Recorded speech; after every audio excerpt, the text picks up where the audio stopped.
नमस्कार जय जगन्नाथ जीवन पथर आउ एक अध्याय को मु शांतनु कुमार पात्र आपण समस्त को स्वागत करुच्ची। मु खबर पाइली विदेशी फल आभोकाडो ओडिशा माटी रे सक्सेसफुली ग्रो हो पारुची बढ़ी पारुची फल भी दौची एवं मो पाखरे छिड़ा होइतिबा माँ अहल्यामणि बेहरा द्वारा। तो आसतु डायरेक्ट आम कथा बा माँ अहल्यामणि बेहरा सहित से कहीं आग्रही हेले आभोकाडो चाष आरंभ करने एवं आभोकाडो चाष से केमिति कले से कलमी करिसंती बा मंजीरु करिसंती कोठू संग्रह करिसंती आउ एटा आम जलवायु ओडिशा जलवायु रे केमिति बढ़ुची से केमिति जत्न नैचंती सबू टेक्निक आमे बुझिबा माँ अहल्यामणि बेहरांकटू। कहतु आपण कहीं अभोकाडो चाष पई आग्रही हेले? हमर पुओ हैदराबाद रे रुहती से माने पुओ बहु सेठू ए मंजी आनी मत टे भल लगे सबू मंजी को परीक्षा करने को गछ हो पार कि नहीं तेणु पुओ कहला एटा तो हैदराबाद रू आनीचे फरेन फल ये जलवायु सी हम ना मुझे बसई देती काले हो पार किंतु सक्सेस होइछि। आपण लगेबार केते वर्ष परे ये फल देइछि? पूरा लगेबार 4 वर्ष परे ये फल देइछि। अच्छा आपण लगेला बेले किछि सार देइथिले बा केमिति लगेइथिले? ना केवल खत देकी लगा हैछि आ मझिरो भी आपको सार दिया ही नहीं केवल खत मझिरो मझिरो दिया। एटा केते वर्ष ए वर्षर फल जदि आमे धरिबा केते वर्ष धरिके आपण फल फळिलानी? पूरा लगेबाठू फल फलिया पर्यंत 4 वर्ष। 4 वर्ष एटा कोन प्रथम वर्ष फल धरिछि कि? प्रथम वर्ष धरिछि। आपण केते फल प्राय अमल कलेनी? एथरे तो धरिछि 25 टा खंडे बेसी धरि नाही ए वर्ष। एटा प्रथम वर्ष 25 टा धरिछि। पाखापाखि केते ओजन होउछि फलटा? 550 ग्राम ऊपरे अछि 600-700 ग्राम एमती होबो। ताले 25 टा फल माने पाखापाखि जदि 500-600 ग्राम धरिबा 12 रु 15 किलो 13-14 किलो अमल ए वर्ष मिली जेहेतु एटा प्रथम वर्ष आमे आशा करिया कि आगामी वर्ष गुडा करे यार अमल बढ़िबो। तो एटा को केमिति आपण मंजीटा को गजा करले तार प्रोसेस टिके बतेइबे? ए मंजी को ताको पानी देकी एमतिका पृथ्वी फोड़ी की एमति रखा हुए हबो अधे ऊपर को देखा जिवो अधे तळ को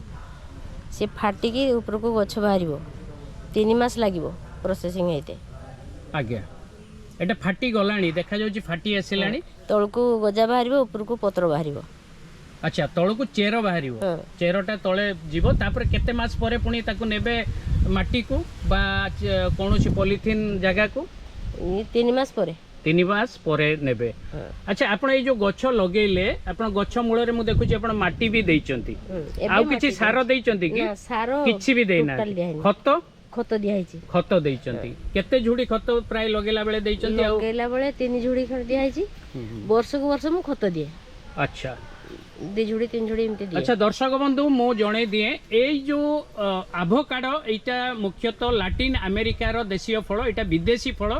आमे माँ अहल्यामणि बेहरा को धन्यवाद जणेबा कि सी बर्तमान एक नुआ सुजोग सृष्टि करिसंती एवं आभोकाडो चाष जेमिति आपण जदि सुपर बाजार रे देखंती मॉल रे देखंती अनेक जगह रे 1000 टंका ऊर्ध्वरु बिक्री होची 500 टंका मिनिमम रेट रोची। आमे जदि या को होलसेलिंग रेट 200-300 टंका भी धरिबा यार अमल जहाँ विज्ञान कहूँ कृषि विज्ञान कहूँ एकर को फुल ग्रोथ गछ 6000 किलो अमल दे पार ता अर्थ जड़े चाषी 12 लाख टंका जाए उपार्जन करिवार क्षमता रखी आभोकाडो एवं ओडिशा जलवायु रे एटा भल भाव में ग्रो हो पारिबो बोली आशा करा जाउची। एटा ट्रॉपिकल चाष ग्रीष्म मंडलीय चाष एवं आमर ओडिशार जलवायु किछि परिमाण रे ट्रॉपिकल क्लाइमेट सहित मध्य समान रहउची। जदि बा आमर भारतीय जलवायु को सब ट्रॉपिकल क्लाइमेट कहउची किंतु ओडिशार जलवायु किछि मात्रा रे ट्रॉपिकल क्लाइमेट सहित सिमिलार अछि एवं एवोकाडो चाष जेहेतु ट्रॉपिकल फ्रूट हिसाब रे प्रथमे आरंभ होइतिला एबे पृथ्वीर विभिन्न देश रे या उपरे रिसर्च मध्य करा जाउची। विगत 60 वर्ष धरी इस्राएल रे रिसर्च एई सक्सेसफुली से चाष करुँच बहुत भेराइटी से डेभलप करुँच। दक्षिण भारत में या बटर फ्रूट हिसाब से कहते आज ओडिशा रे मु शुणिली किसी जगार किसी माँ माने तांको बाड़ी रे ट्रायल करिसंती मंजी रे एवं सक्सेसफुली आभोकाडो प्रोडक्शन करिसंती एवं मु जतले सुनिली मो घर पाखापाखि अमरदा रोड बालेश्वर जिलार अमरदा रोड स्टेशन पाखरे माँ अहल्याकर घर सेठी मु घरे पहुँचिकी मो यही भिडटी नबाकू चेष्टा कली एइथिपाई कि चाषी मानक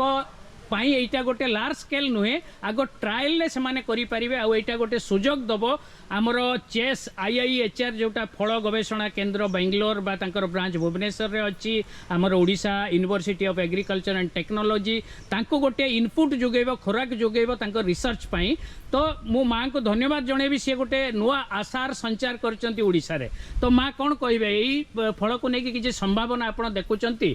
आपणक पाई बा ओडिशार अन्य चाषी मानक पाई बा कृषि उद्योगी मानक पाई ମୁଁ ତ ବହୁତ ଖୁସି ଏ ଫଳ ଲଗେଇକି ଆଶା କରୁଛୁ ଏ ଫଳ ନିଶ୍ଚିତ ଆଗକୁ ବେଶୀ ଫଳିବ ଆଉ ଏ ମଞ୍ଜିରୁ ଆମେ ଅଧିକ ଗଛ କରିବୁ। अच्छा मु आपण एई आइडियाटा कोठू पाइतिले मु सुनितिले आपण कोडे हैदराबाद पो पाखो जीवा समय रे आपण आइडियाटा पाइतिले को मॉल रु आपण ए फळटा को किनिबा समय रे मु तांको पुओ भी छुट्टी रे आछंती जे सॉफ्टवेयर इंजीनियर आउ सीएल सुमन बेहरा मु तांको भी परिचय करिया को चाहिबी मां को पाखो को डाकिया को चाहिबी तो सुमन भाई कहंतु आपण माँ पुओ तो निश्चित भाव में गोटे भल उदाहरण सृष्टि करचंती आपण याको छोट बोली भाबिबेनी एटा हुए तो आगामी दिन में गोटे बहुत बड़ सुजोग कृषि उद्योगी मानक पई युवक मानक पई माँ मानक पई सृष्टि करि पारे आपण को आइडिया केमिति आसिला टिके कहबे आइडिया सेमती किसी ना गोटे मन भितर गोटे इच्छा गोटे जागृत है कि गोटे आम एभली गोटे गछ गोटे बनैया चेष्टा करी तो जार परिणाम स्वरूप आपण आज देखिपुं आपण ये फल प्राय हैदराबाद रे किणिकी खाउथिले हाँ प्रायतः ये जूस सेंटर रू आमे यार मंजीटा संग्रह करथिले जूस पीला बेले या मुख्यतः केमिति खिया जाय मो मां कोटो बुझिया को चाहिबे केमिति आपण माने खांती आपण तो ए वर्ष फास्ट प्रोडक्शन हैला केमिति खांती याकू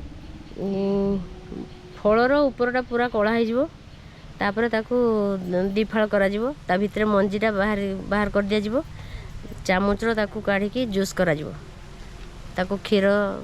चीनी देकी ताकू जूस करा जिवो बहुत बहुत टेस्टी आम फल शेक टाइप रे बना जिवो अच्छा ठीक अच्छी मोर एठी फल अवश्य मु आपण मानक देखिया को चाहूतली किंतु सौभाग्य कहतु बा दुर्भाग्य कहतु 2 दिन आगरू जतटी फल थिला एबे फल कमी जाइछि प्रचार हैला परे किछि लोक हुए तो आग्रह रे कौतूहल भाव रे से माने फल तुली नै जाइछंती तेणु आपण मानक मु बेसी देखै पारुनी जेतिकी फल अच्छी सामना रे मु आपण को देखौछि आउ आशा करी आपण माने एई चाषटा को लार्ज स्केल रे नहले भी स्मॉल स्केल रे आगामी दिन रे आरंभ करि परिबे आमर जो central horticultural experimentation station Aiginia Bhubaneswar रे अच्छी सेठी आपण तांको वैज्ञानिक मानक सहित जोगाजोग करि परिबे बा OUAT रो फ्रूट डिपार्टमेंट जहाँ अच्छी से साइंटिस्ट मानक सहित आपण माने जोगाजोग करि परिबे कि ओडिसा रे एटा केमिति आगामी दिन रे करा जाई पारे तो मु माँ कठू आ गोटे जानिया को चाहिए जदि किसी चाषी चाहिए आपण को जोगाजोग करिया पई बा किसी चारा नवा पई आपण सेमान को पद्धति बतई दे पारिबे कि बा किसी चारा जोगई पारिबे कि निश्चित जोगी जदि आमे चारा करि परिबु निश्चित दबु धन्यवाद माँ अहल्या को आमे जणेबा एवं तांकर पुओ सुमन बेहरा को भी जणेबा सुमन बेहरा को पाखरु ही मंजी संग्रह करके माँ अहल्या आनी आमर ये अमरदा रोड तांकर घर बाड़ी को एवं से सक्सेसफुली कृतकार्य करचंती कि से फल उत्पादन करि पारचंती गछ हबार 4 वर्ष भितरे एवं आशा देखा जाउची कि आगामी दिन रे ओडिसा रे एक नुआ कृषि विप्लव आसी पारे एबे नुआ करी अनेक फसल ओडिसा रे आरंभ हेलानी स्ट्रॉबेरी कोंतु ड्रैगन फ्रूट कोंतु बा आपणकर एप्पल चाष जोटा ओडिसा रे मध्य सक्सेसफुली ग्रो ही पारुची एवं अन्य किछि फल मध्य ओडिसा रे नुआ पनीपरिया को ओडिसा रे आरंभ करा गलानी तो आभोकाडो हुए तो सेतिरे आउ गोटे फल नुआ फल विदेशी फल हिसाब से जोड़ी हम समस्त को धन्यवाद आपण माने आमर ए भिडियोटी को देखुथिबारु मु अनुरोध करी आमर भिडियोटी जदि भल लगुच आपण माने लाइक करंतु एवं अन्य मानक शेयर करंतु कमेंट माध्यम रे जणातु जदि आभोकाडो विषय रे आउ किछि इन्फॉर्मेशन आपण को दरकार अछि मु आगामी दिन रे आपण को जोगेबी आउ चैनल टी को सब्सक्राइब करिया को मध्ये अनुरोध धन्यवाद समस्त को नमस्कार जय जगन्नाथ।